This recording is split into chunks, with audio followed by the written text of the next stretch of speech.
Welcome, my beautiful hearts. Today is Wednesday, and we're ready for another amazing episode of Graffitied Hearts. With me today are my members. We have Joe as Rosalind the Queen. We have Shadane as Robin and Abby Marie Carter as the Mortal. And we shall have Mana Junkie as Val joining us very shortly once all the technical issues can be worked out.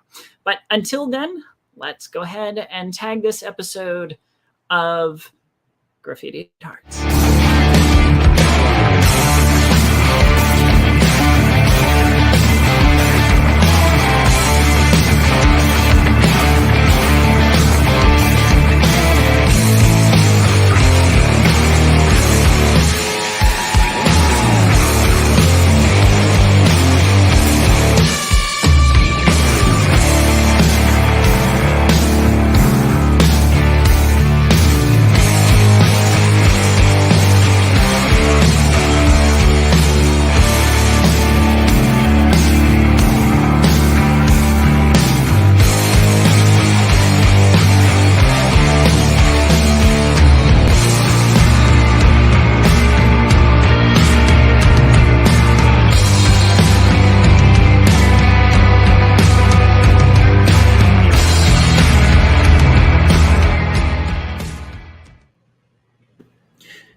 Hello, my beautiful hearts.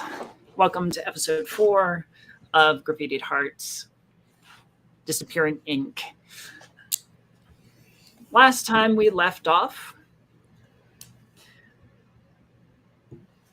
Rosalind had a dastardly plan in mind that she had not been able to enact, as Val had convinced her that being better than she was may be the better answer than whatever it was she was about to do. We had Reese, who led a massive protest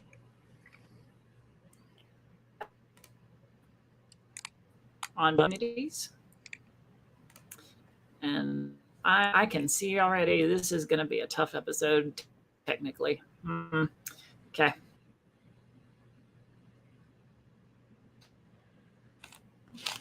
So I have my sour candies right here. Anyway. Yep. Oh, here we go. Yeah, storms. I've got a storm outside, so it's going to mess with me, I'm sure. And there is our wonderful Alice. All right. The sun goes down on another day, giving all of you a feeling that something monumental is on the horizon. Not sure what, but the tension is there, lingering like electricity from a power line, ready to ignite the very air.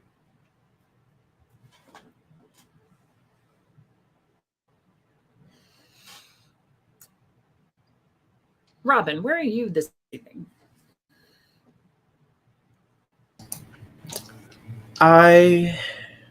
Considering I imagine it's pretty late, you would be, but we always are in the evening, at the Midnight Mirage.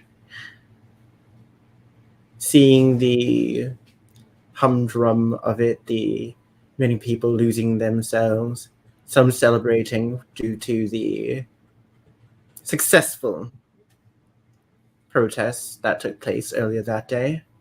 Mm-hmm.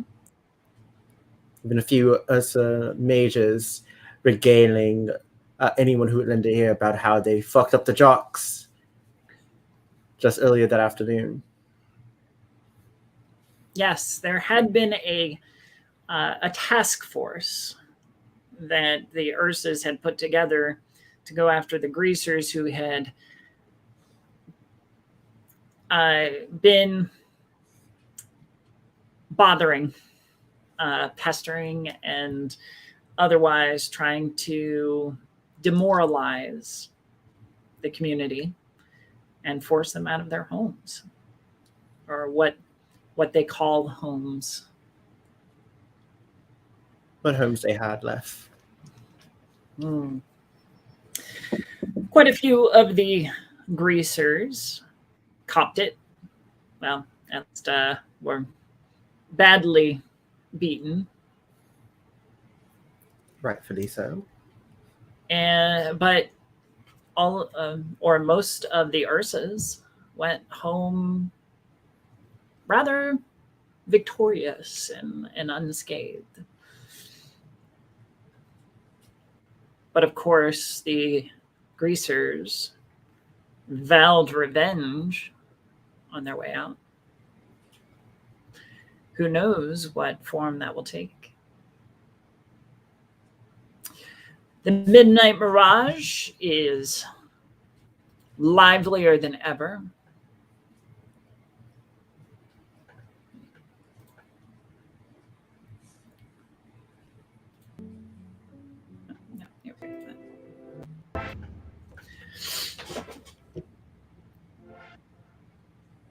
Your aunt playing Merry Merry Host. As always. Darling, you should come to the dance floor. Don't hang out at the bar. I'm just keeping my eye out. Someone. I'll be there soon. Who you waiting for, sweetie? It's kind of a hollow victory if I don't celebrate because I got it. With who? So, you remember that? The one you got drunk the other night? Oh, the little wolf boy. Yes. Just waiting to see if they turn up. Oh, I wouldn't worry about him. I'm sure he can take care of himself. Go have some fun. I'm sure he'll be around eventually. Eventually. Yeah. And Robin's going to take a look at the dance floor, playing a song that she has grown quite fond to. It's kind of her go-to. Ooh. But she just wants to let loose. That's my girl. Fine. And she downs the rest of her shot, gets up, and proceeds to make her way to the dance floor. Get lost within the crowd. None of the mortals may catch on, but being a fae yourself, you know that your aunt is putting an extra little bit of oomph into the atmosphere, a little bit of fae magic to enhance the sensations, almost like an airborne drug. Got to put some non-addictive ecstasy into the thing. I look over to her and I catch wind of her fae nature slowly creeping up from her neck like little vines. And it just adds to like the makeup that she's wearing. She's very careful, very meticulous about blending her nature so that she's safe. As I noticed that I give a wink before continuing to enjoy and just kind of letting it into my system willingly. The lights get a little bit sparklier. The smell, the smells of various bodies and perfumes and colognes just all begin to mingle and wash over you, growing stronger and stronger. The slightest brush across your skin of clothing or skin is a whole new sensation. It's gorgeous. And you get lost in the mists and the lights and the music as it just drowns out all of your worries for just a moment. All right. Alice, where are you this evening?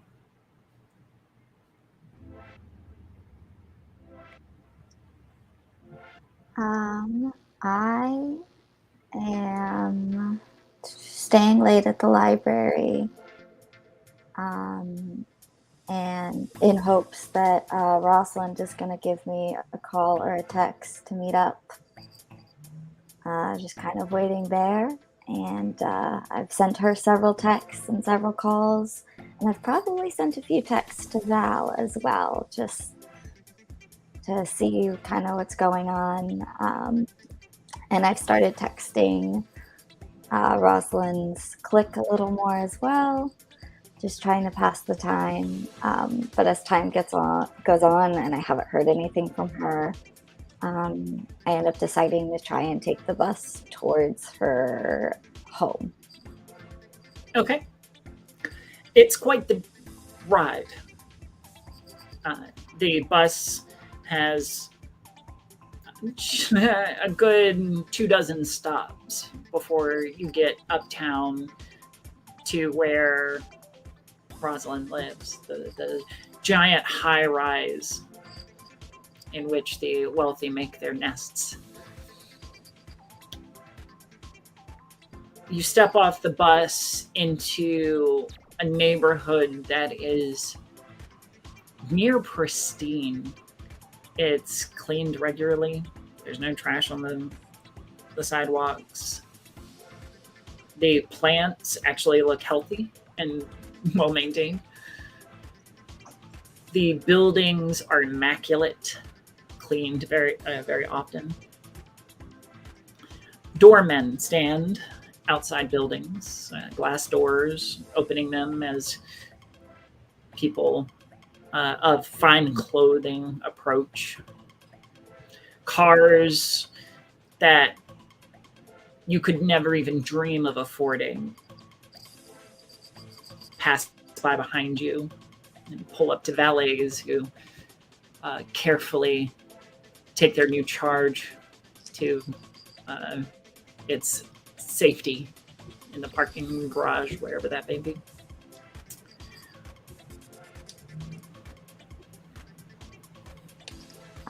Immediately, I feel out of place and like I shouldn't be here. I've only been to Rosalind's house like a handful of times, and it was only briefly, and I've never felt comfortable being here, so I am just kind of standing just to the side of the bus stop, staring at her building, like fiddling with my fingers and just kind of looking, trying to work up the nerve to go inside or just see if Rosalind comes out. And instead of going inside, I'll pull out my phone and give her yet another call. Is this the same night that all this is occurring still? Or is this another day? This is the same night. Okay. At this point, I'm going to say that Val's not there anymore. Yeah, Val left some time ago. As soon as she feels her phone buzz, she'll answer it. Hey, sorry. My plan fell through. So I was trying to come up with a backup plan, and Val was helping me. Sorry. It's loud where are you? I'm outside your apartment. Oh, shit. Okay, just come up and just come up, please. Are you sure that's okay? No one's home. No one's gonna be home for a little bit. It's fine. Okay. I'll see you in a minute then. Yeah. Bye. Bye. I'll put my phone in my pocket and hesitate some more. This is feeling very wrong for me. Just feel very much so like I shouldn't be here. Sure. And I'm gonna approach the door. Just try and look as confident as possible. I do know where I'm going because I've been to her place before, but I'm still, in my head at least, convinced someone is going to stop me because I don't look like I belong here. Sure. Rosalind, do you open the doors for her, essentially? Yep, door's already open. Well, I call down to the front desk to notify that you have a visitor. And they in turn inform the doorman, who obligingly opens the door for you, Alice. And wears a mask of politeness. You're not I'll just 100% sure it's genuine, but it's his job. And he's not going to get fired over scowling at the wrong person. Wise man. I'll just thank you and kind of scurry inside, moving as quickly as possible. I don't want to be here out in the open. You beeline for the elevators, the one in particular that will take you up to the Sullivan penthouse. You are given a code that you have to enter in order to access the floor, and it whooshes you away. It is fast and smooth, like efficiency at its finest. You barely even feel it as it goes from 30 to 0 in just a few seconds. And finally, the doors slide open and you're at the front door of the Sullivan penthouse.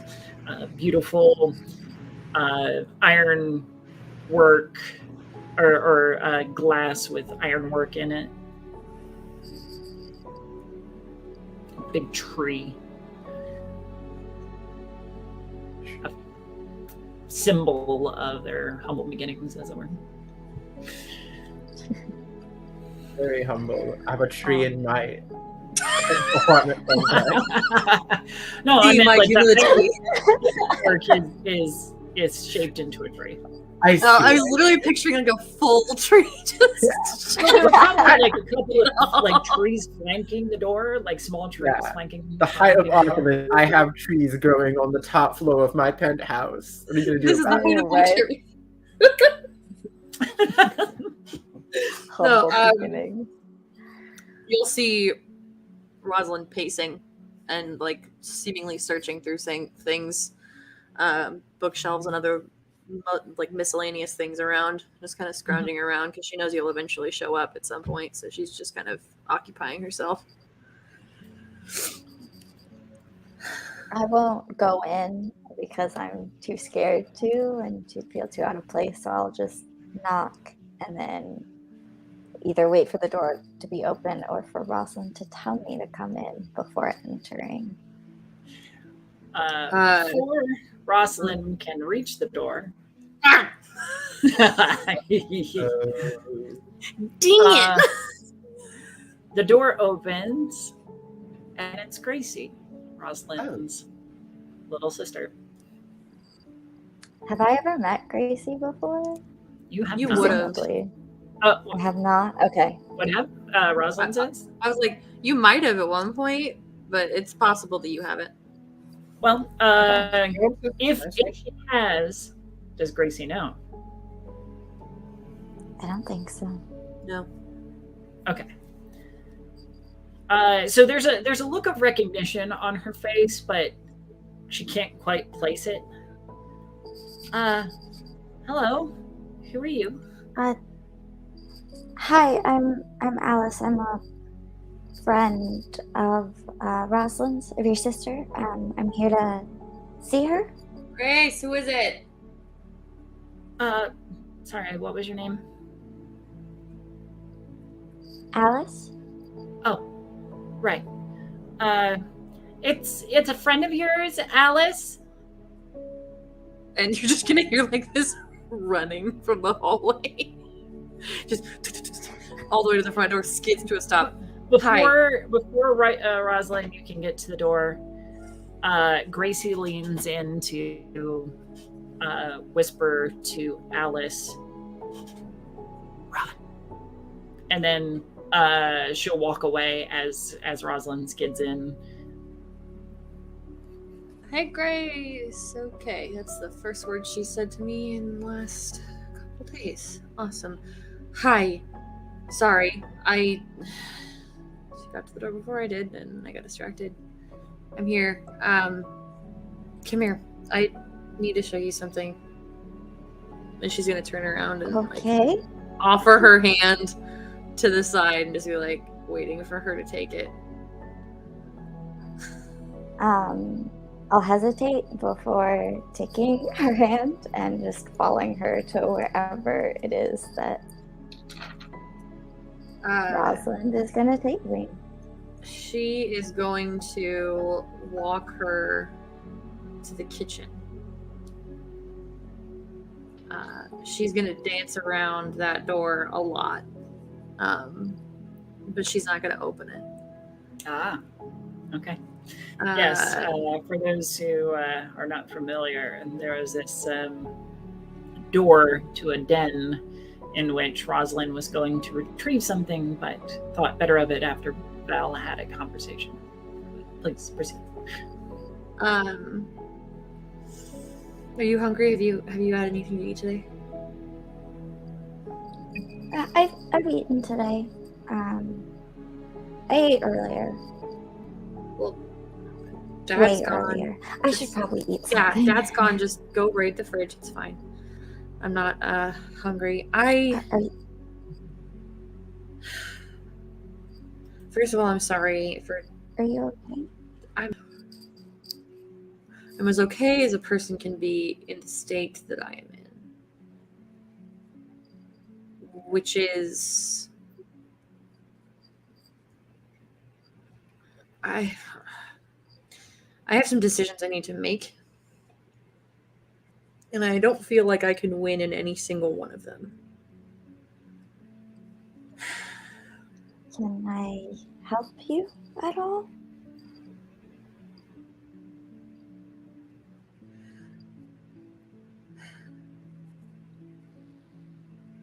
I don't know.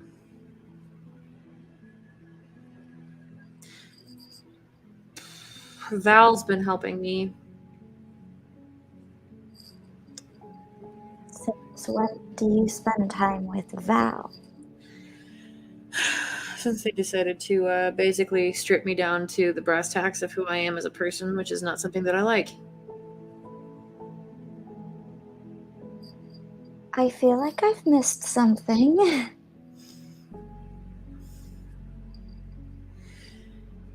After my date with Jen. Alice will immediately, I'll stiffen as soon as you bring up Jen and just. After your date. I'm sitting in my car, and Val was in the back seat. They said That sounds like Val. They said some shit. Accurate. To a point.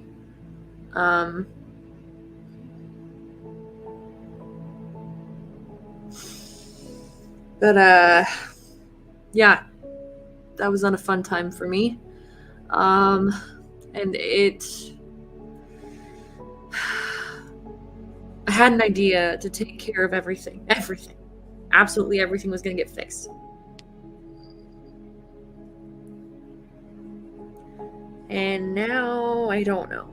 Because Val's trying to convince me to be a good person. Who the fuck wants to do that? I think you're a good person. I know you're a good person. Well, I feel like good is relative in this situation.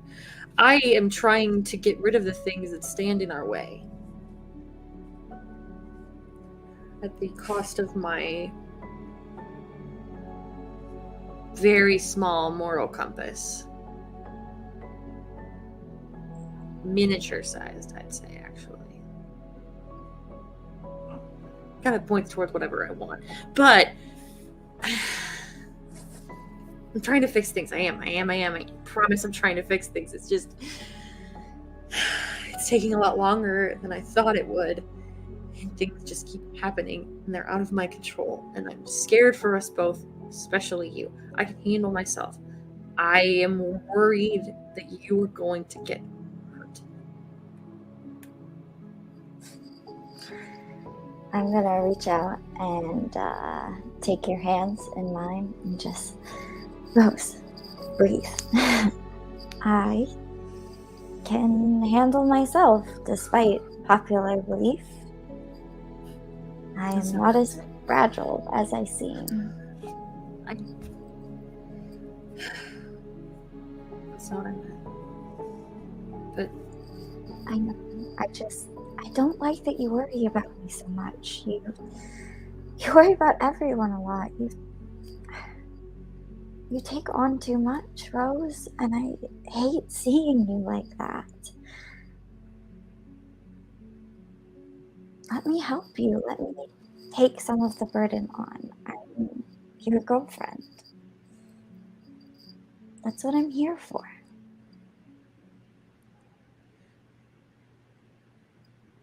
as much as I would love to do that, it is physically impossible for you to take what I need to be taken.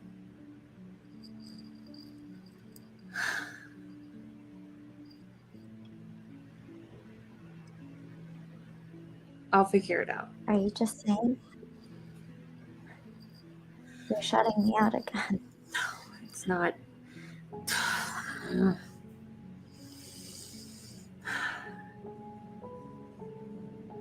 I can't explain it to you other than just to say something is wrong with me.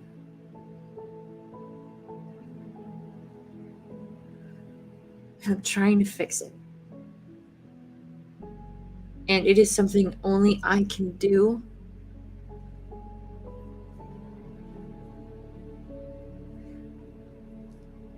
And if it doesn't work, I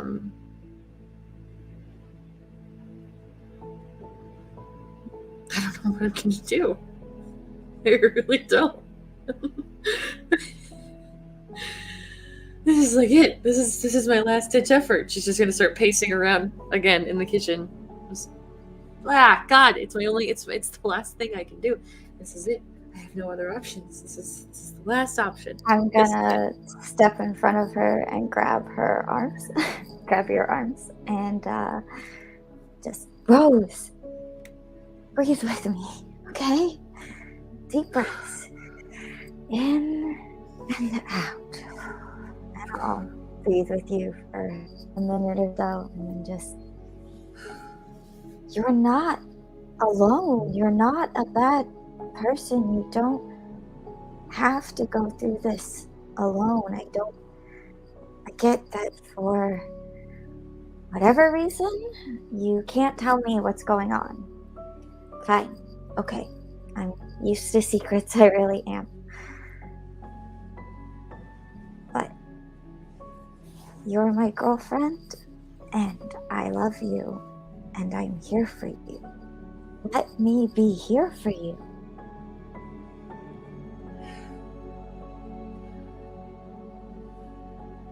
love you too.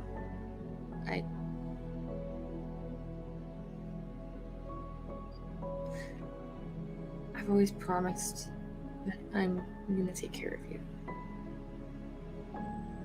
I made the same promise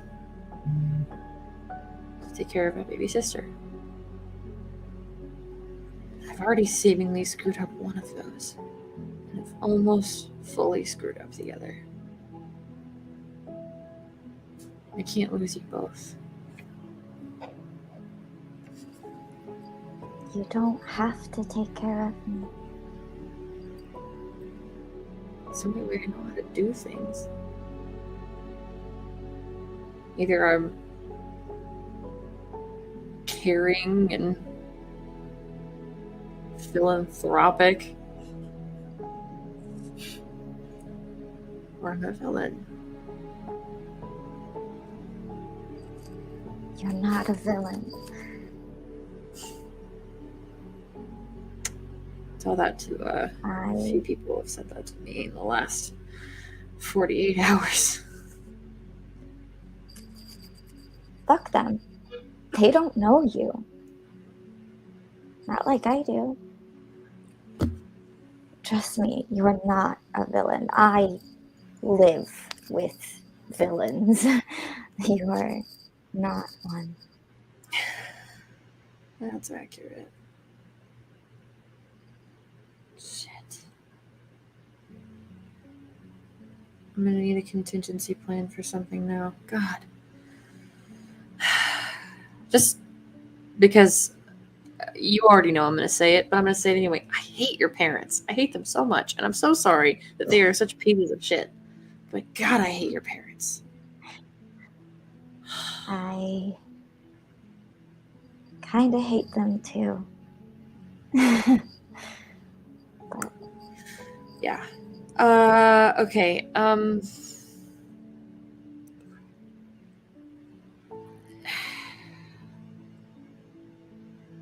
What time is it around now? Is it like getting super late? It's probably about 10:30 by now. Shit. You should go home. I don't want to send you home, but your parents need to have you home. I'll drive you. At least just until a couple blocks away, so you can walk, and they're not going to suspect anything. Does that work? Yeah, Will take way too I don't really think they'll care. But sure. I hate your parents. Okay. And she's just gonna go grab her keys and whisk you back into her car and start driving. Is Okay. Alice going along with this?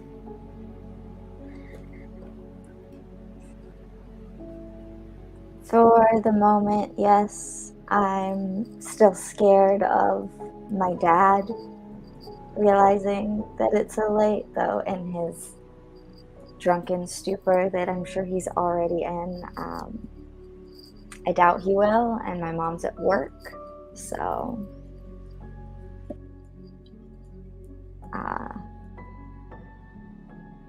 and I'm just enjoying the time that I hardly ever get with my girlfriend.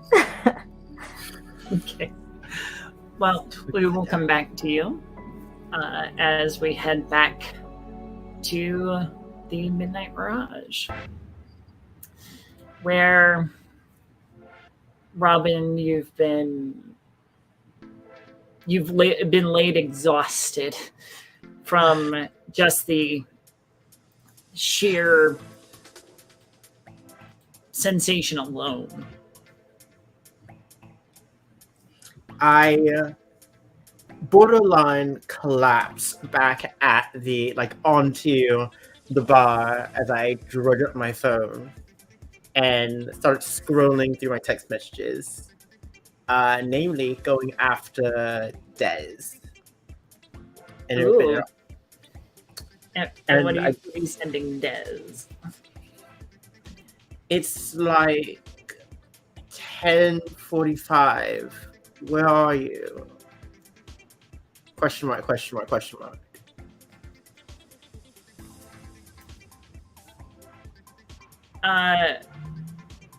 You'll get back out. Who is this? Your admirer, we spoke on your private social earlier today. Right. You said you were free. Yeah, I suppose. So, out where?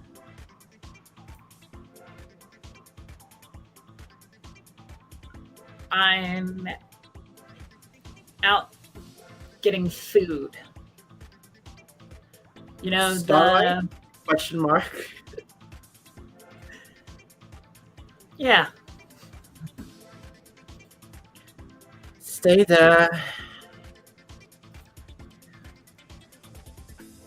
Yes, sir. and And that was not that the sir was not meant like gendered. I know. Don't worry. I get you. Absolutely understood. And so I push myself off of the bar, kind of make myself as decent as I can before like going to my aunt. Auntie, going to be going. I'll be back. Yes, darling. Were you going later. out? Oh yeah. Where you going, lovey? To Starlight. I'm craving crepes again. Ooh, What do you want anything? I can get you something on the way back. yes. Do bring me back a waffle ice cream sandwich, if you would, lovey. Waffle ice cream sandwich. Extra You know the berries. kind I like. Extra. Oh yeah. Oh yeah. I'll be back. Love you. Darling. Loves. Yeah. And with that, I will head over to Starlight. I'm not going to drive because I'm not insane, but I will take public transport. I'm going to take an Uber. What am I doing? I'm taking an Uber to Starlight. Okay. You click open the app and order a ride, which is much more expensive than it usually is, as it's peak time of night. I'm being robbed. And I order it anyway. Yep. Eventually, the car comes around and picks you up and whisks you off to the Starlight Diner. Still with its kind of 50s aesthetic, you know, the red top bar stools, the booths that have the similar red and white surfaces. Priscilla, even just entering in, you can see Priscilla, the proprietor, running back and forth, taking orders and picking up dishes and putting down food and stuff. Like she's a one person army here in the Starlight. She has the speed of 1,000 quicklings. And she's got the experience, so. Okay. I hit, like, immediately as I get inside, I'm going to like scan to see if I see Des. Yes, Des is in a back booth with Sarah. Which, if I am not mistaken, which I take note, so I shouldn't be, it's another member of the clique. Ooh. It is. Forget. Is she the cheerleader? Is Becca the cheerleader? Yeah, Becca's the cheerleader. Yes, Sarah is the great. smart one. Got it. All right. So I'm going to saunter over. I'm going to I very much in a way of like introductory, like this is the main character of the show has entered in confident stride over to that table. Sure.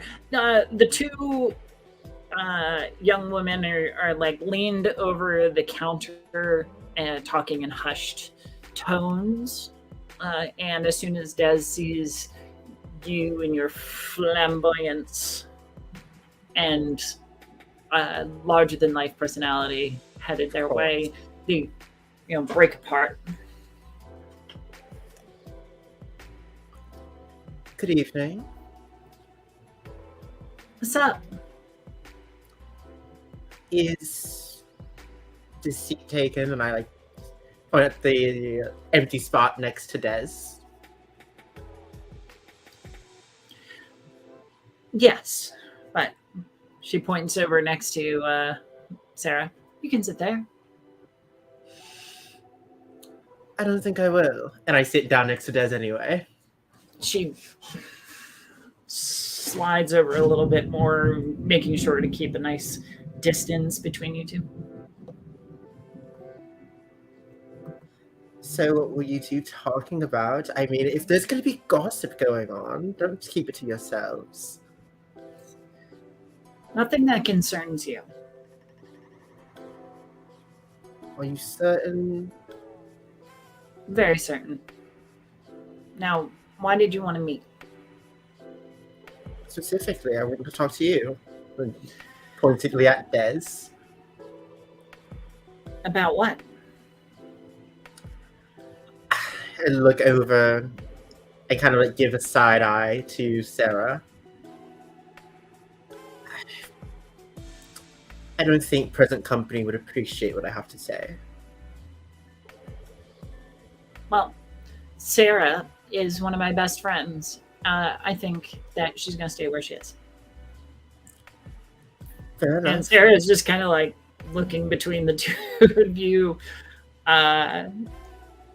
just trying to stay as minimal as possible.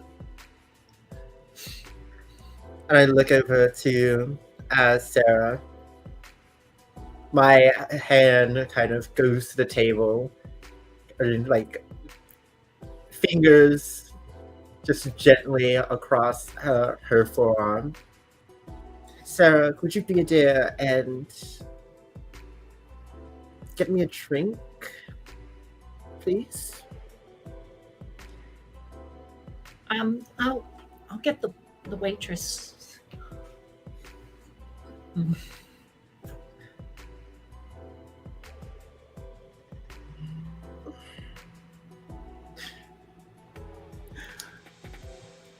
You don't have a string on either of them, do you?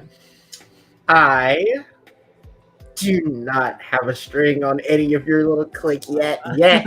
Big point is yet. Do I have... I mean, there are ways to get it. There are ways to get it. There are ways to get... Can I try? I was very much aiming for a turn on.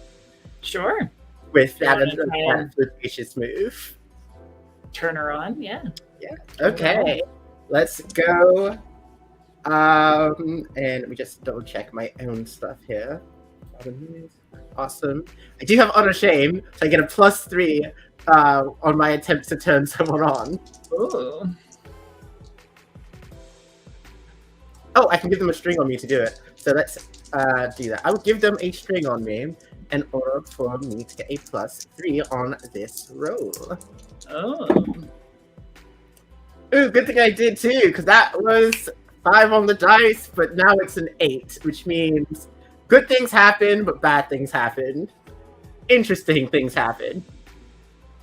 Okay.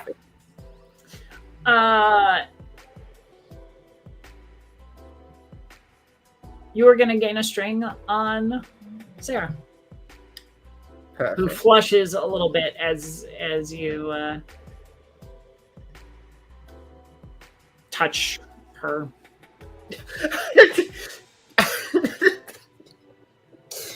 Hmm. Don't I do guess that. there's no better way to phrase that. But yeah, I'm going. Can I use that string to get her to like go to the bar, like order Sure. Yes, you can. a milkshake? That'd be great. Pulling the string. Just Uh, she gives a kind of a pleading look to Des, who's just like rolls her eyes, and Sarah like scoots out of the booth and heads thanks, off. Against... love. And I'm just going to turn to Des. Now that we actually have some privacy, little birdie told me that you're a bit at odds with a new member of your clique. She stares at you blankly. What? Alice. And at the mention, she just kind of gets her hackles up. She's not part of our clique. I mean, it's surely going that way. Everyone was talking about it.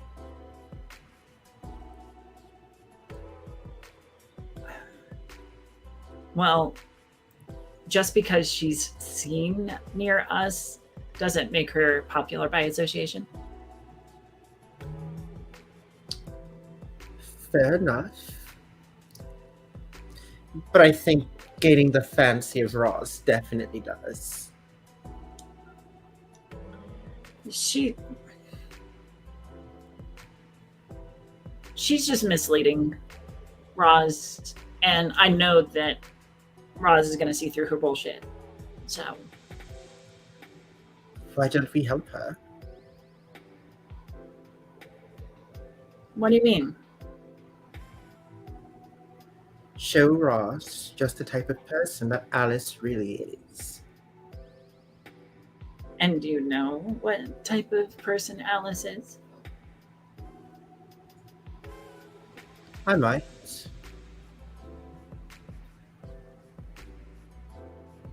And you'd be willing to, what, tank their relationship? If it comes to that, yes. What would make it come to that? All we have to prove is that little Miss Precious isn't quite so innocent as she seems. Sounds like you have some dirt on her.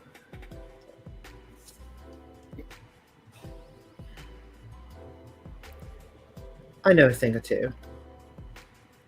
But my words don't come free. And there it is. What do you want? I know who your father is.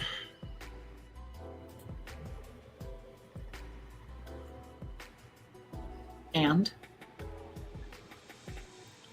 My wonderful auntie is in desperate need of a benefactor for our wonderful little upstart. Mirage, have you heard of it? Yeah, I've been there once or twice. So you know such what a delight it can be. We would really like to make sure that operation can continue, but times are getting harder, property taxes are getting higher, police are getting more uppity. It'd be nice if we could give a bit of security. Financial security. And I'm sure that having a little respectability wouldn't go amiss. True.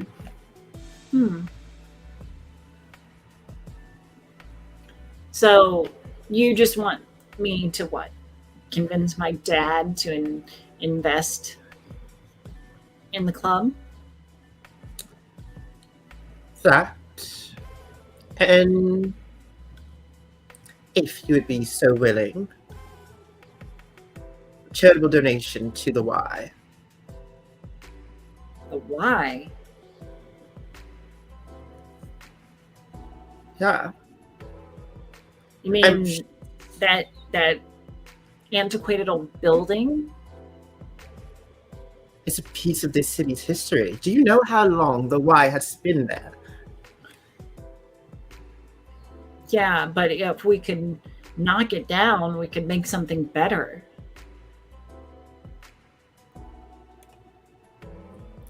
There's financial incentive in things that become historic.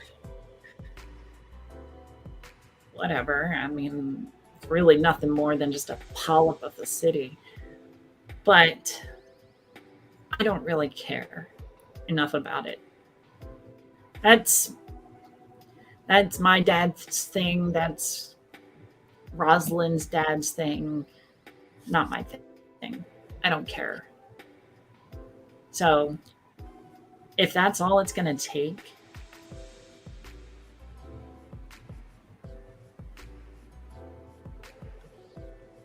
then why not?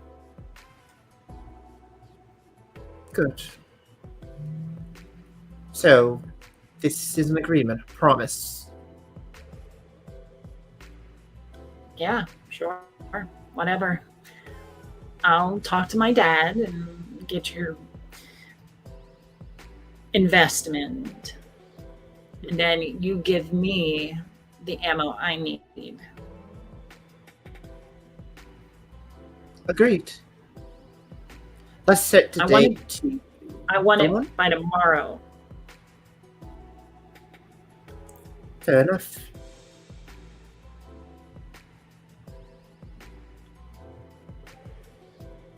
Very well. And she'll put out her hand. And I will take it and shake. And there's just a little bit of feels like an invisible twine that wraps around your wrists and just ties taut. I always never forget the feeling. That felt weird. Guess Oh, that was you'll some, be fine. static shock or something. I think it's a connection, really. Now, Let's is say there once anything all. else? That's the long and short. Though I wasn't joking. I would really like to get to know you, if you're willing.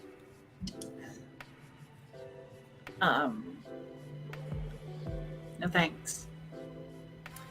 Fair's fair. And I'm going to stand up as Sarah rises back with my milkshake. Going to take it. As I'm taking it, fingers once again just kind of gently graze her hand. Thanks. As I strike her a wink and make my way off, just sipping my milkshake. Yeah. Debs throws Sarah really? Look. As Sarah comes to sit back down all flustered and such. And you'll collect your milkshake Oh, yeah. and your I go over. Chris, hi. Can we get a Mirage special? Yeah, she's craving it again. Yes, of course, dear. Just give me a second. I'm really busy. I don't have any help. Of course. Hold on. So she's rushing around doing other orders, and then single, maybe two cooks in the back aren't actually doing anything. You guys are really understaffed. What's going on tonight? Reese didn't show up. That's unlike him. Tell me about it. Left me in the lurch. I'm gonna just hold on a second, and I'll get you your food. Thanks. as I am waiting for the food, I'm going to shoot a message to Reese. Hey there, Alpha, you alive? As the text goes out, the text stays on sent, but not delivered. Fuck. I'm going to scroll through my contacts. It's like searching for Val, but coming up short. I do not believe I've ever gotten Val's number. Just like Probably not. can't believe I didn't get their number. Actually, no, I entirely believe I didn't get their number. I need to get their number. I'm just going to like pout as I wait and like try to figure out a way to run into Val. Just like wherever chaos happens, they are there. So I just have to wait until some chaos happens. I don't have that kind of time. Okay. And that's gonna be it for me. All right. Now that we have the voracious Val, just to catch you up, it is later that evening after the protest, and the Ursa Majors had the brawl with the greasers who lost handedly. Where are you this evening?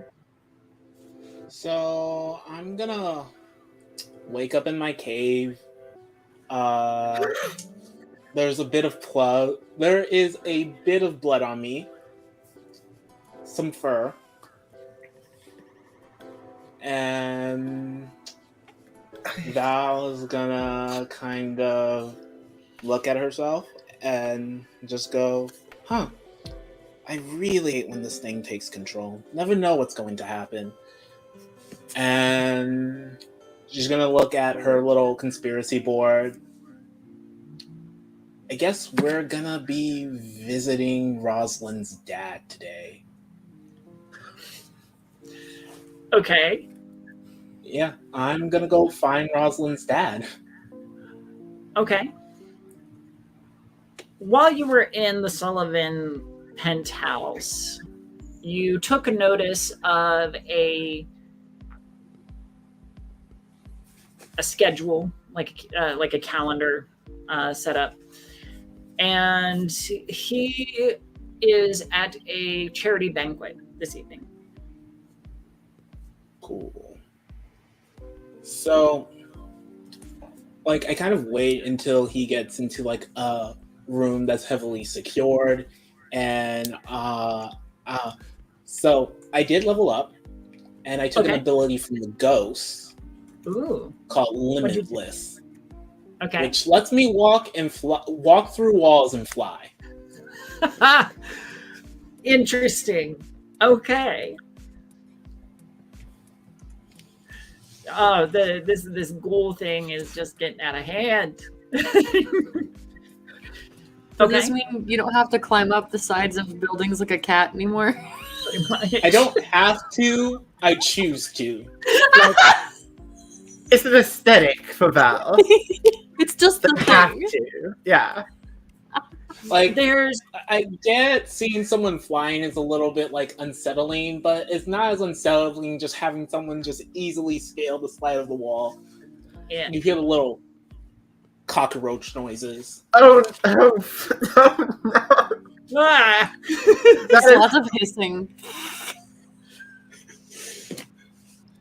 Not quite scary, you know?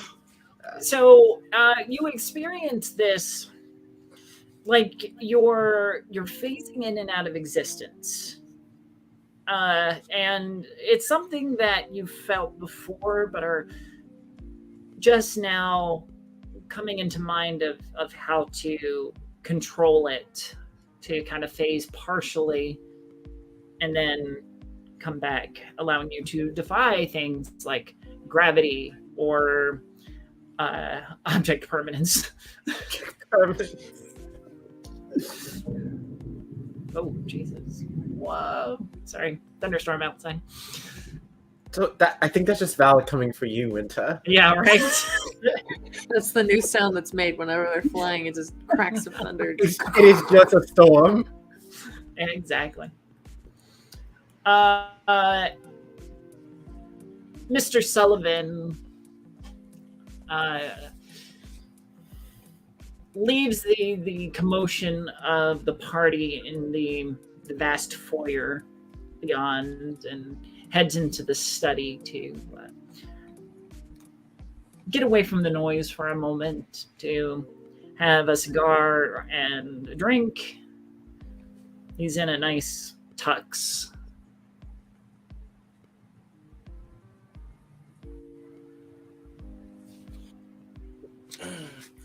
Face through the wall, and my first response to him is just, "Hello, Mr. Sullivan." Do you phase like off to the side? Nah, we're phasing from above. Oh, what the fuck? Who the fuck? What the fuck are you? I mean, a couple of years ago, you made a deal with an entity. You honestly assumed there was only one. I don't know what you're talking about. You can pretend that you don't know, but if you continue to pretend you don't know, then you're going to miss out on an opportunity.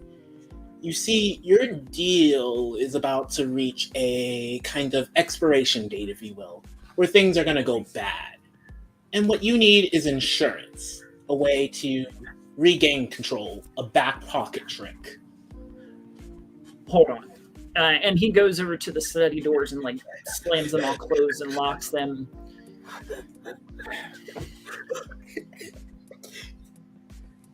What are you offering? Well, currently you're sort of losing control over the one thing that can essentially ruin everything for you. And you're going to need to reinsert control. I'm offering to gain you that control again, a way to make sure everything stays neatly in place and your name can continue living on as the extraordinary, powerful name that it is. And who are you to make this deal exactly? I'm sure you've heard of folk tales of an individual who goes around making deals. If you're dumb, things go bad. If you're smart, you get everything you want. If you want to undo it, you guess their name. So you're what? Like Rumpelstiltskin? Similar.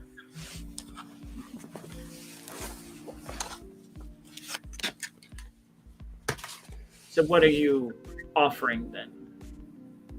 And what do you want? Well, let's see. Clear terms. Clear terms. Yes. There's a bit of trouble in your city. Like, what was it called in your world? The protests. I want the rights to deal with them. And in exchange, I can play with your daughter's feelings a little. Move that term of affection towards where you want it to be.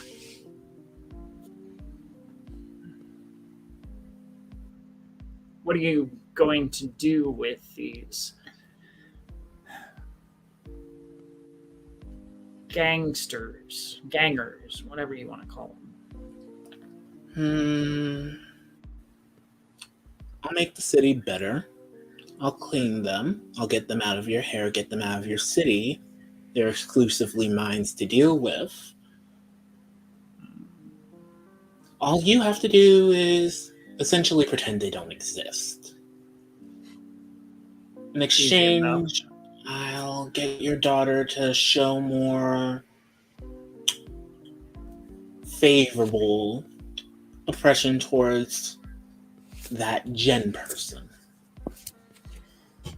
You will. And Yes. how will you do that? You just saw me face through the walls. Do you really think I'm not capable of doing that?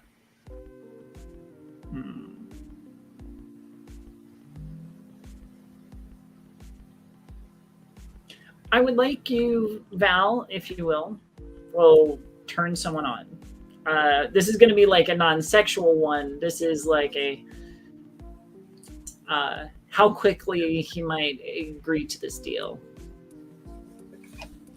I'll just point of order. Power is sexy. Not gonna lie. That's true. Okay. That's gonna be a 9. 9. Okay. So they can either give you a string. So I think that's what we're going to do. I think you're going to gain a string on Mr. Selman as he extends his hand cautiously. Like you can still see him working it through. But All right.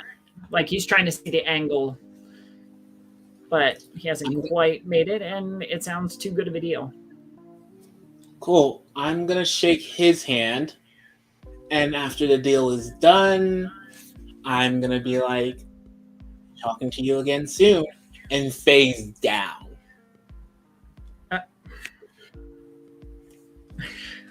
Okay.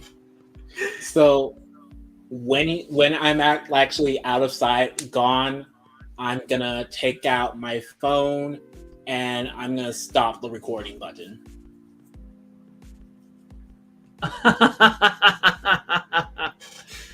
Very good. Very good. All right. Let's jump back over to Rosalind and Alice, who are driving back toward Alice's apartment. If they can collect themselves. Sorry. No, Val just fucking comes in swinging every week.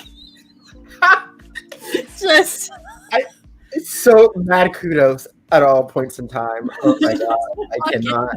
slaying every time. No,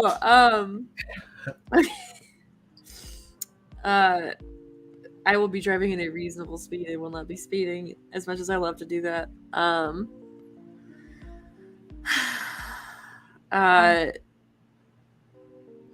Roz would definitely have her hand offered to Alice to hold if at any point she wants to during the drive. It's not a manual, so she can put her hands wherever she wants. Not to make that sound weird. But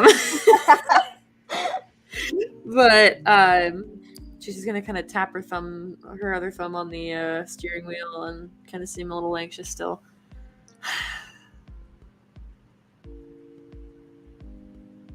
I'll I definitely don't understand why you keep forgiving me for things. I don't get it. I mean, I love you, so I don't really feel like you've done anything. Things have been done to you or happened to you that have affected us, but that's not your fault.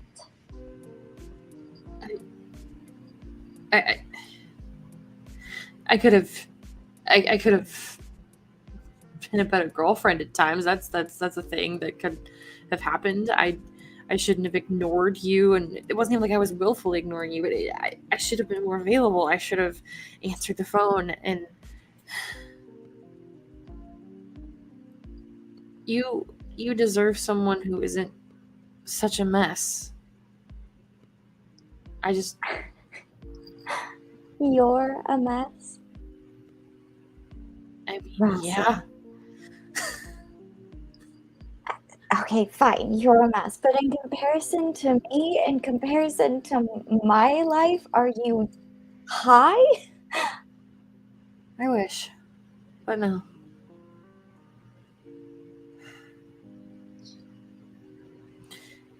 And she's gonna get super serious for a second. And like if they're at like a stoplight or something, she's gonna look over. The reason I can't tell you these things is because I know it's going to terrify you. And the last thing I want is for you to freak the fuck out. I will tell you everything as soon as I can. I promise. Rosalind, my best friend came back from the dead. And I That's think true. I'm coping with that fairly well. You know, we might not have processed it fully yet. But, you know, my parents hate me and beat me quite often. And my best friend came back from the dead. So I really don't think that there is anything you could tell me that would terrify me more than the things that are already going on in my life.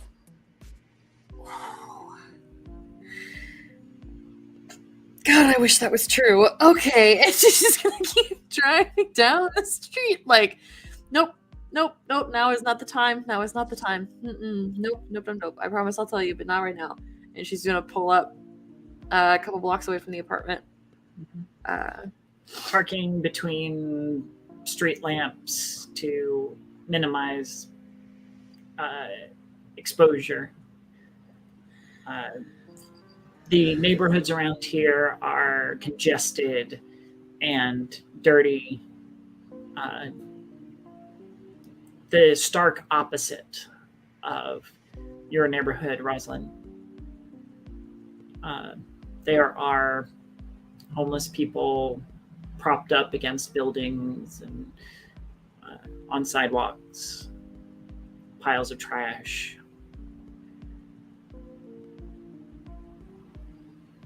Bars over like every window.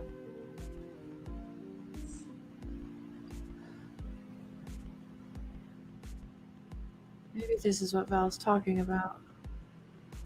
My dad hates these people. Huh.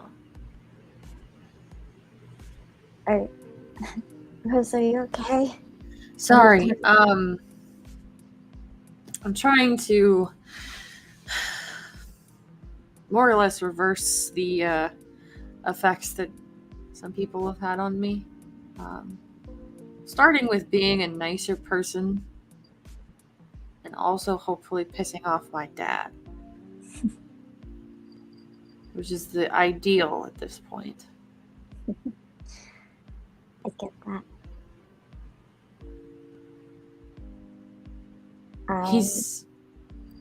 Your dad's not great at all. He is a monster. That's an understatement. Mine is too.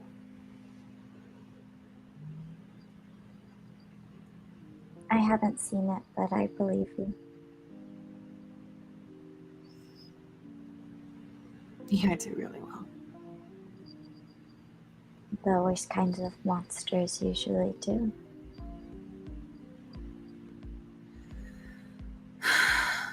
Okay. Get inside. I won't text you. Send me a text when you get in there and you're getting to bed. Make sure you turn your ringer off. I won't send you anything unless it's absolutely urgent, okay? Okay. Before I get out of the car, I'll go kind of silent, and then...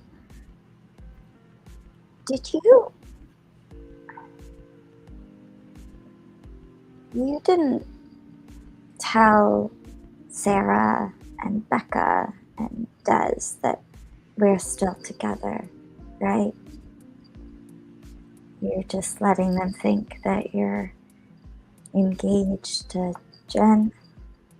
They're aware that I'm not. That's not a vibe. They were there when I stormed into my father's office. But they don't think we're together still. No, they do. Why wouldn't they? I don't know, just I was texting Becca a little bit earlier, just again trying to get to know them, and just something she said, and What did she say? she's just said that she was sorry to hear about me and Ross, and I was just kind of taken aback because I thought you would have told them and made it clear to them that we were still together. Forgot I did not even tell you this. I was angry earlier. Yeah, that I don't think it actually came out. I stormed my father's office and there was a surprise party waiting for me. A surprise party and all of these things, and I basically told them to get the fuck out. Talked to my dad. Girls were with me. So if the text was sent before that time, that would explain it. But they should know now that's not the case. And if it was sent after? Then Becca and I are going to have a little chat. Okay. I'm sorry. You wouldn't lie to me. And I know that you would make sure that they know. But I just wanted to clear the air. Yeah.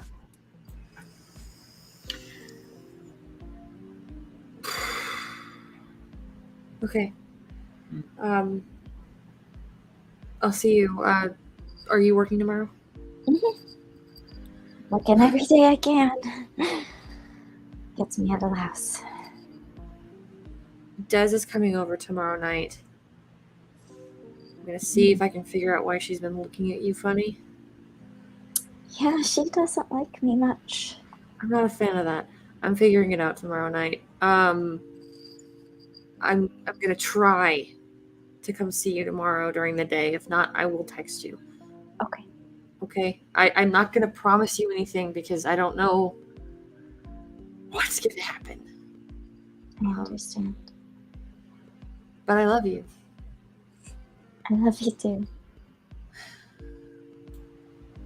And she's just gonna kiss her real quick and send her on her way. As you lean in to kiss, Rosalind, your phone chirps with a text message. I'm not gonna look at it until she's out of the car. Okay, that's fair. I will get out of the car and walk the few blocks to my apartment and make my way up to my home.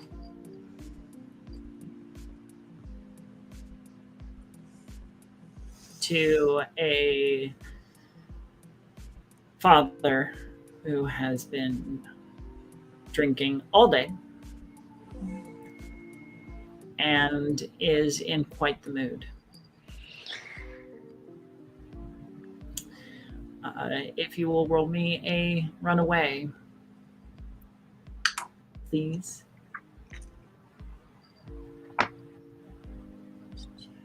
That's volatile.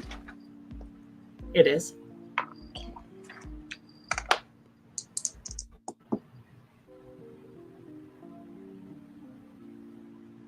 Hang on. That's a 6. You don't make it to your room before the hits come.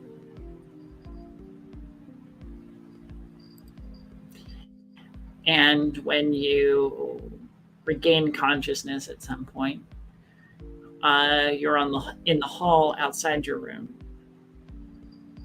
and it's all spinning a little bit. I'll pull myself up as slowly and carefully as I can. Probably only onto like all fours so I can drag myself into my bedroom. And I'll start checking myself for places where I might be bleeding. There's a small head wound, not deep, but it would match the broken plaster of the hallway.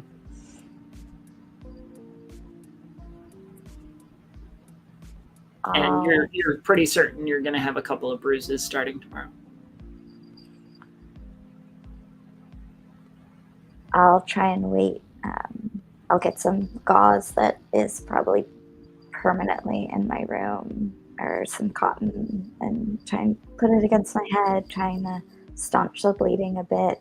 I've learned a thing or two from my mom being a nurse. And I'll also try and pull out my phone to check the time so that I can figure out what time my mom might be coming home so that she can take care of this.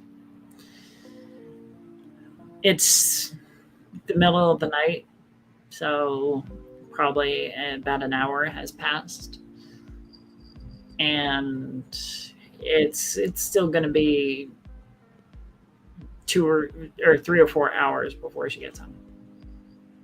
I'll send a text to Rosalind, just kind of like a thumbs up, letting her know that I am home. Which finally Rosalind gets an hour later. Yes. Yeah. And I'm just going to try and keep myself awake and try to staunch this bleeding, because I'm afraid to go to sleep with the room spinning and my head bleeding the way it is. Yeah. Proper concussion treatment. Yeah. All right. Rosalind, back to you in the car. You glance at your phone before you take off. And there are a couple of texts from Jen. The first being, "Cannot wait to see you again, kitten. Minx was only the beginning." And a second one saying, "I'm excited to show you Boston. You'll love it."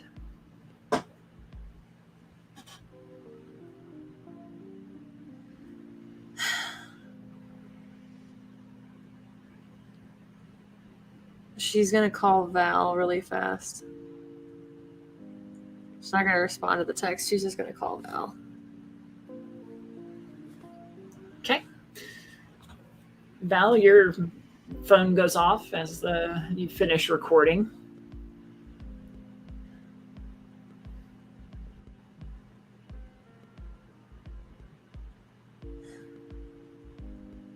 Val? Are you there, Val? If you are, you're muted. My voice of reason. Silent as the Hello? Can you hear me? There you There are. we go. Yep. All right. Yeah, hello? That's how she answered. Remind me why I'm not making that other choice. Actually, appropriate time. I'm gonna send you. No, I can't send it to you. That probably has your phone bugged or something like that. Likely, yeah. Yeah. Okay. I'll meet you in your room. Okay, it's gonna be a minute. I'm on the other side of town. Where are you? I just left Alice's place, about 2 blocks north of Alice's place. Okay. Perfect. Okay, I'll intercept you somewhere along the line. Just pop into my car at like corner of Washington and 5th or something. I don't know. That can be done. Oh, yeah, Noted. and I need to talk to you about Jen. Funny. That's what I need to talk to you about. All right. All right. So you two have agreed to meet up, and will do so very shortly. Robin, you have garnered your late night treats and are in another Uber on the way back to your or to the Midnight Mirage. Mm-hmm. On the drive back, you're doing some city gazing out the Scrolling through window. my phone, like Scrolling through your phone. Occasionally, you'll look up, see, some of the do a little bit of people watching and stuff as they walk past. making guess at like the relationships between them. A split second vision catches your interest.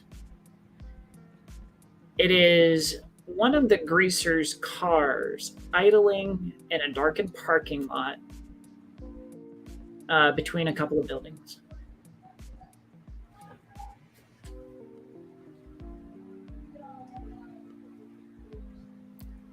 They're not normally. Are they? Is this? And it's Are we one of in the a car? convertibles, and nobody is in it. Oh, what? Hey, dude, guy. I like look at the phone. Martin, hi. Yes. We could like end it now. You would still get paid, right? That's how that works. You would still like get paid for yeah. most of the ride. Yes, if you pay a tip. Here's half a crepe. And I like hand him the box, and I get out of the car. Okay, he'll pull over quick enough that you can jump out. Like, thank you. Hope you had a nice ride. Yeah, 5 stars, wonderful. I'll tell everyone about you, Martin. I'll never forget you, Martin. Okay. So you hurry back to where you saw the car. These things are classic cars, or at least recreations of classic cars. And being that there's no one in sight other than the occasional passerby, it's definitely odd that they would leave such a priceless possession open for the taking. And it's idling. Fuck. Okay, so this is either definitely a trap. Like, this is like a perfect fairy trap. Whoever made this, kudos. Because you've caught me. I'm going to approach the car. Okay. Look, is the hood down? The hood is down, yes. Yeah. I'm gonna like look into the car itself, see if there's anything there. The seats are immaculate, well taken care of. Got that old kind of chrome steering wheel. The keys are in the ignition, and it is on. A thought crosses Robin's mind before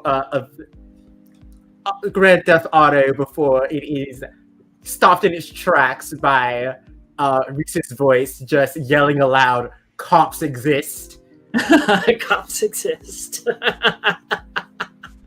Yeah. And so she decides against that. But she is going to peruse, like open up the glove boxes, try to see who the hell this car actually belongs to. Okay. The registration is to one Bryce Pearson, I believe.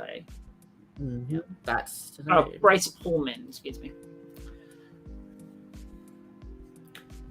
Big eyebrow raise. What the fuck? And looks around the alley itself. Are there any it's an alley, so I'm like flanked by 2 buildings. Are there like any entrances or anything? No, it's like this little like park, Ooh. like very small, like where they put another building if Mhm. like a little storefront or something. But course. right now it's just a vacant lot. Bryce, I know you give too much of a shit about your car to just leave it unattended. You're not that far. What the fuck are you, dickhead? There's no response, though. Some of the passerbys on the sidewalk throw you odd glances and move faster past.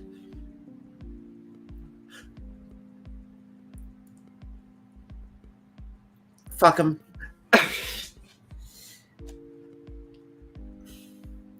I can't just leave it here.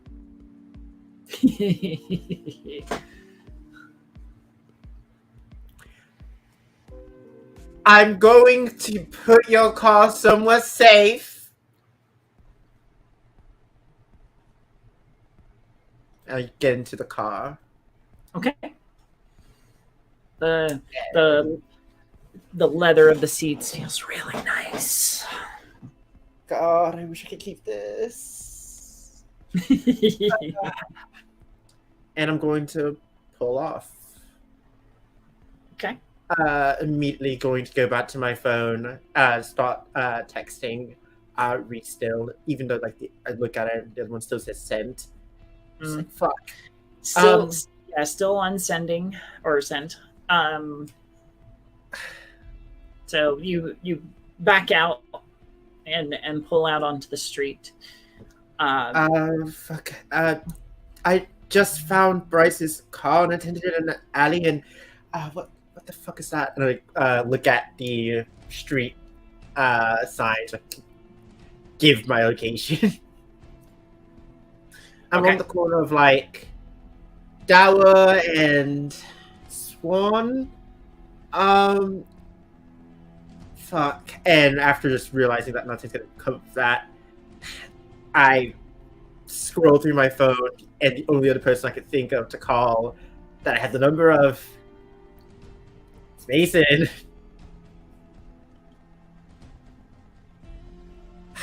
Yeah. What? Oh my god, you picked up the phone. Hi. It's you. Right. Don't worry, I'm not all too sure how to be calling you. I found Bryce's car in an alley unattended, and I currently have it. And I'm not really into making theft, so I don't really know what to do with this situation. You do you know? You fucking nabbed one of the greaser's cars. That is fucking priceless. That is amazing. If you want to get rid of it, I know a couple of chop shops. Awesome. Where are you right now? I can like pick you up, I guess, or.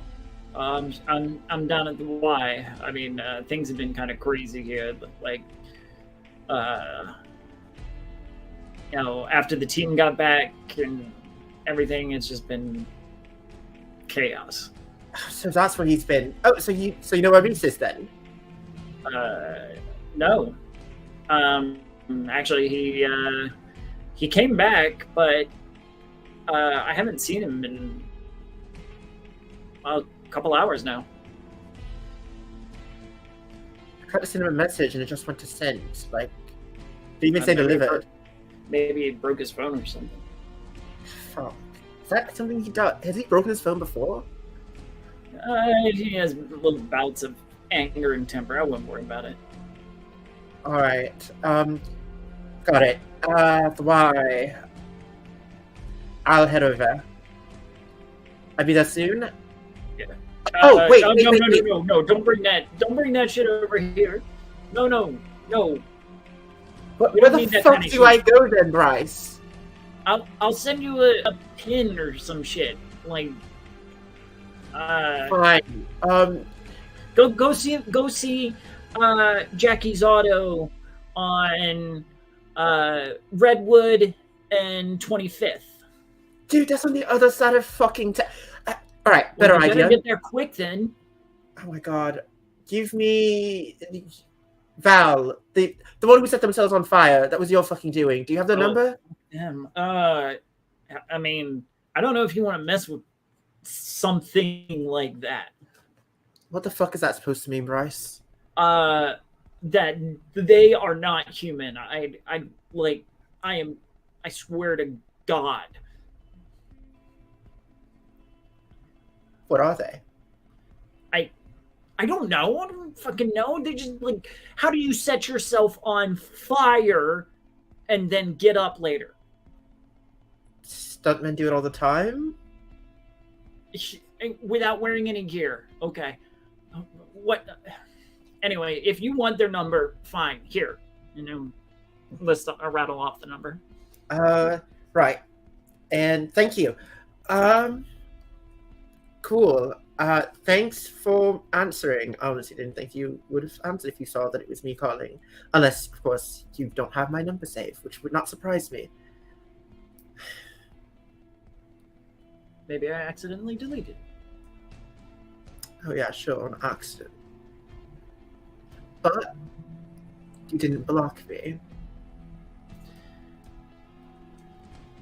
No. Thought be cool to hook up again. Good night, Bryce. Bryce? The fuck? My mind's everywhere tonight. Good night, Mason. It was a jest. What the fuck ever.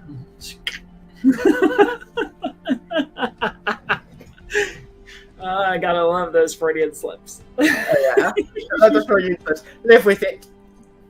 Yeah. Asshole deserves it still. I don't care. Alright. So I am going to phone Val. Okay. Val, this is about the time that you're meeting with Rosalind. Are you going to answer? And you're muted. You're muted. Cool. Nice. Yes, There you are. going to answer. And the exact way Val answers is, hello, if this is not the wild card, I swear the story is going nowhere real quick. The what? Name. Give me your name. I don't know this number. Oh, hi. It's Robin. I got your number from Mason. Alright, so don't know who that is unless you're wait. No, I do know who you are. You're on my board. Yeah, you're the kid who keeps on asking people to make promises. Same person who kissed me. Why did you do that? It was So why are you calling? a lot of reasons. I have a car that's not mine, and I need someone to do something with it. And of all of the insane shit that's been going on, you've been connected to a lot of it, and so I think you would do something good with this car. I think you use a car. Also, I know that you are close in some regard to Reese. Have you seen him? I guess. No, maybe. It's vague. Don't know. I have. How do you not know if you've seen someone? I can cut off my arms and put it back. I don't die. I set myself on fire, and apparently I walk through walls now, so not knowing if I see someone or not is not really my concern. You are peculiar. Yeah. Nice. That aside, if you see him, let me know. I'm bringing this card to you. Where the hell are you?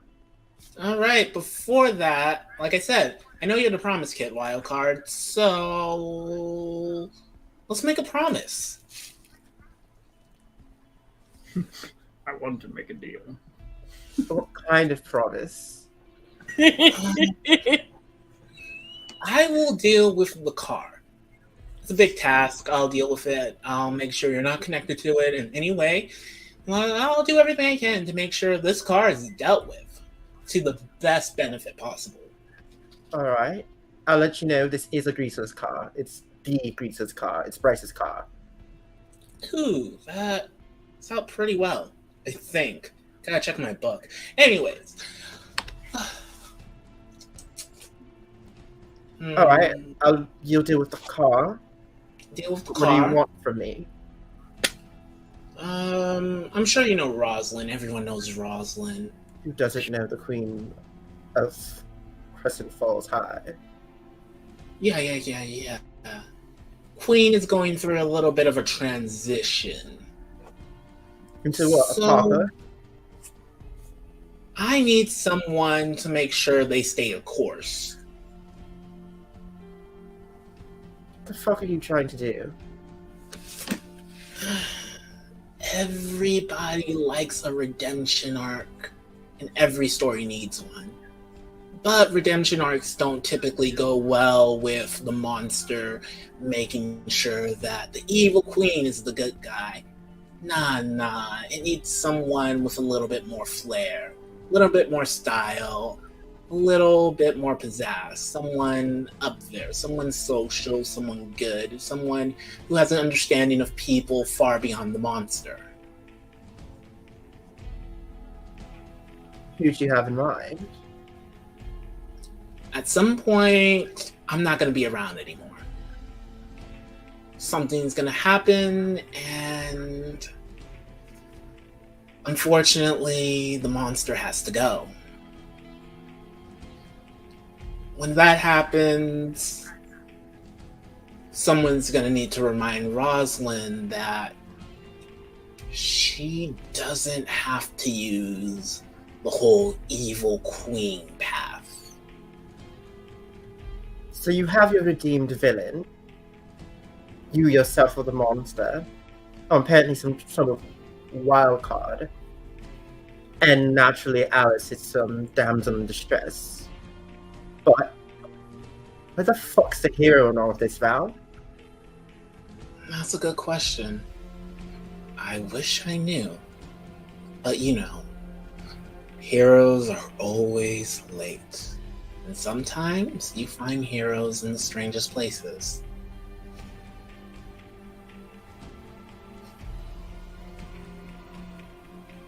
You still haven't taken me what you wanted from me. Cool. Rosalind, you are going to be there to interfere with Rosalind anytime she tries to essentially assert control. You're going to be her antagonist for a while. When I'm gone, you're going to make sure you go against her for the next 2 months. Only 2 months. I think that should be perfectly fine. Alice is with her, so that should work. But for me to do that, I'm going to have to deal with Alice's parents, too. That's going to be a headache. At a certain point, you see Val, you see Rosalind's car pulling up. Cool. I'll call you later. Now that I have your number, gotta go make sure the story keeps going. Are you a fae? I will hang up on Robin, Fuck. and we're gonna literally pop into Rosalind's car. Yes. I know I asked you to do that. It just still was not an easy thing to feel. Cool. Let's see. What do we do with the phone? I pull out my backpack, pull out some clothes, pull out a box, and we're gonna wrap Rosalind's phone in the clothes and put it in the box. What the fuck are you doing? Like I said, your dad is definitely into some very strange things. Here you go. I pull out my phone and I play the recording.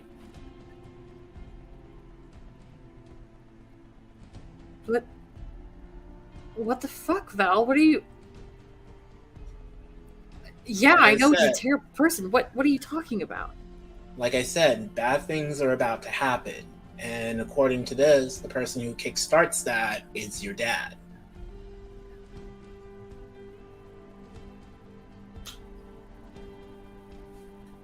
Me teaming up with people to stand up for the homeless or something is not gonna fix this problem overnight. I can't start a fire with wet ground. I don't have any fuel. You're not starting the fire. You're gonna be the one to put it out.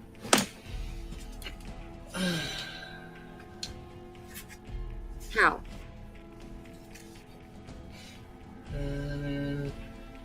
Can't give you all the answer, Rosalind, but there's good in you, so I'm sure you'll figure it out. But the real problem is, while I can figure out how to take down your dad, Jen is a completely different problem.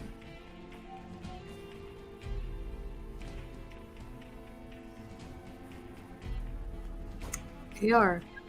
Yes. I don't think you understand. There's something strange about that one. When your dad goes down, if we don't know how to deal with Jen,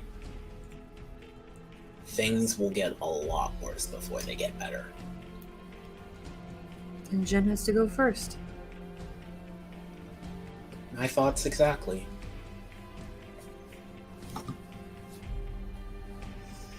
How do you propose I deal with that one? Like I said, I have no clue. Great.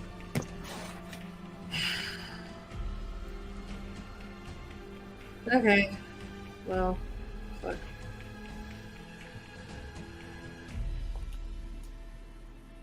Anything else you want to talk about? That was it. I just needed a pep talk before I went home for the night. You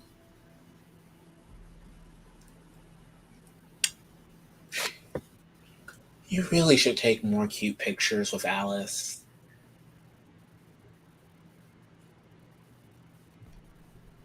What? What? That's about it. That's all. More cute pictures with you and Alice. Okay. Guess I'll do that. Cool. So if I just need you, am I just supposed to call you and you'll just appear in my car or wherever? More or less. I think that's how this works now. Weird fairy god person scenario. But you're not a god person.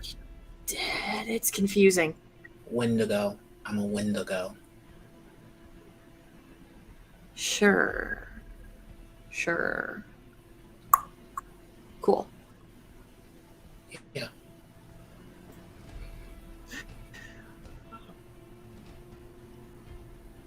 I'm gonna drive home now. You don't have to stay in the car. Like, I just... Please don't follow me home.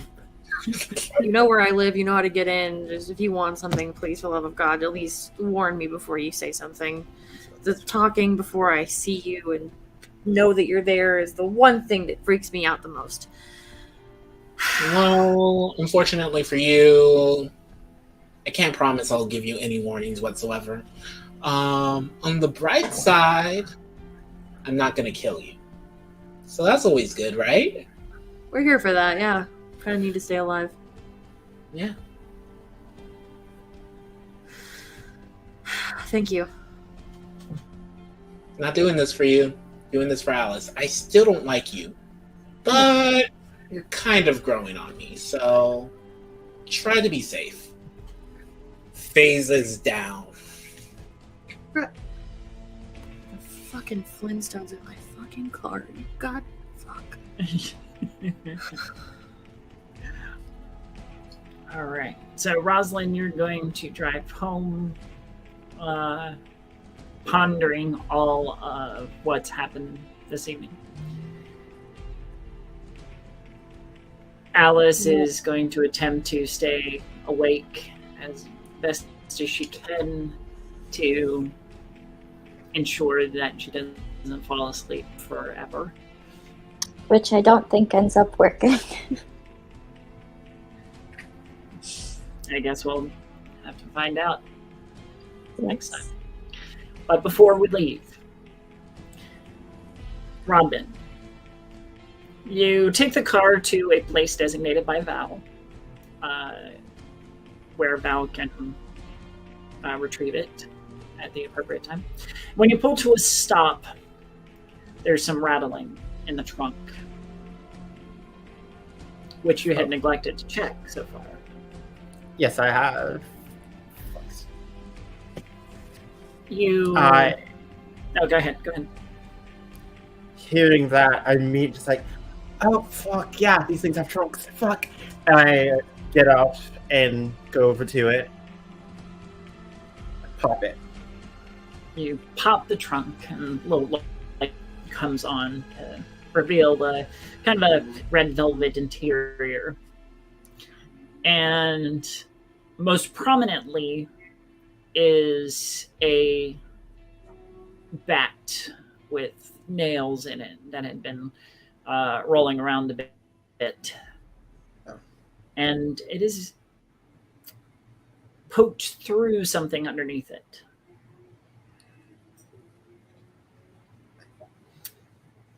Grab it. Pulling it.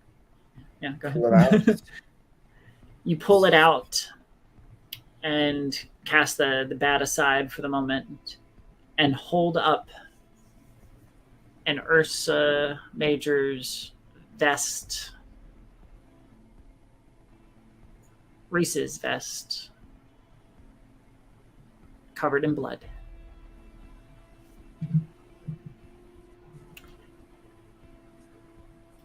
And that is where we will end tonight's episode. You can't just do that! You can't just be like, oh yes, the one person you've been trying to contact all night. You go and you pop over the trying to contact you about your car's extended warranty. That was one way. I think that is the perfect place to leave it. So we will be ending tonight's episode there. Next week, we will not be on. I will be on vacation. So we will pick up on... This is cruel and unusual punishment. On the 24th. We will pick up with episode 5. I hope that you will enjoy our after show, which we will post after we get it recorded here shortly on YouTube. So look up Heroes and Hooligans on YouTube.